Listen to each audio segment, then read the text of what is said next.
அனைவருக்கும் வணக்கம். சற்று முறைத்த முக்கிய அறிவிப்பு. வங்கக்கடலில் காற்றழுத்த தாழ்வு பகுதி நாளை முதல் கனமழைக்கு வாய்ப்பு. இதை பற்றி இந்த செய்திக்குள்ள பிரீஃபாக மட்டும் சுருக்கமாக பார்க்க போகிறோம். இது எந்தெந்த மாவட்டத்துக்கு அதிகமான கனமழையை கொடுக்க போகிறதாம் இந்த செய்தி குறிப்பில் அழுத்தம் திருத்தமாக பார்க்க போகிறோம். அதற்கு முன்னாடி நம்மளோட சேனல் இப்போ தான் வந்திருக்கீங்கன்னா மறக்காமல் சப்ஸ்கிரைப் பண்ணிக்கோங்க. பக்கத்தில் இருக்க பெல் ஐக்கான் கிளிக் பண்ணி ஆல்ரெடி பண்ணிக்கோங்க. அண்ட் முக்கியமான விஷயம், வீடியோ ஸ்கிப் பண்ணாமல் பாருங்கள். அப்போ தான் நான் சொல்கிற தகவல் என்னட்டு உங்களுக்கு வந்து முழுமையாக சொல்கிறோம். இப்போ வாங்க வீடியோக்குள்ளே பார்க்கலாம். அதாவது வங்கக்கடலில் உருவாகியுள்ள ஒரு ஆழ்ந்த காற்றழுத்த தாழ்வு பகுதி, இதன் காரணமாக தமிழகத்தில் கடலோர பகுதிகள் குறிப்பாக டெல்டா மாவட்டங்களில் நாளை முதல் கனமழை துவங்க வாய்ப்பு இருப்பதாக வானிலை ஆய்வு மையம் தெரிவிச்சிருக்காங்க. ஸோ இந்த குறிப்பில் என்ன சொல்ல வராங்கன்னா, மேலும் பார்த்தீங்கன்னா, பூமத்திய ரகையை ஒட்டிய இந்திய பெருங்கடல் மற்றும் தெற்கு வங்கக்கடலில் மைய பகுதியில் குறிப்பாக வளிமண்டல ஒரு மேலடுக்கு சுழற்சி வந்து நிலவரதால் தான் இந்த காரணமாக நேற்று முன்தினம் மாலை ஒரு காற்று தாழ்வு பகுதியாக மாறி இருக்கிறதாக சொல்கிறாங்க.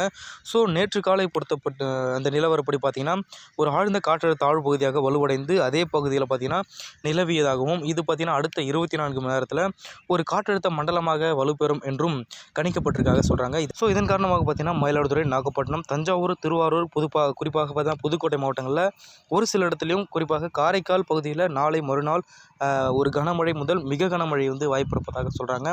ஸோ அடுத்த கட்டமாக பார்த்திங்கன்னா, இது பார்த்திங்கன்னா ஒரு ஆரஞ்சு அலர்ட் விடுக்கப்பட்டுள்ளதாக அப்படின்ட்டு மேற்கூறிய ஒரு கூற்றாக நம்ம பார்க்க போகிறோம்.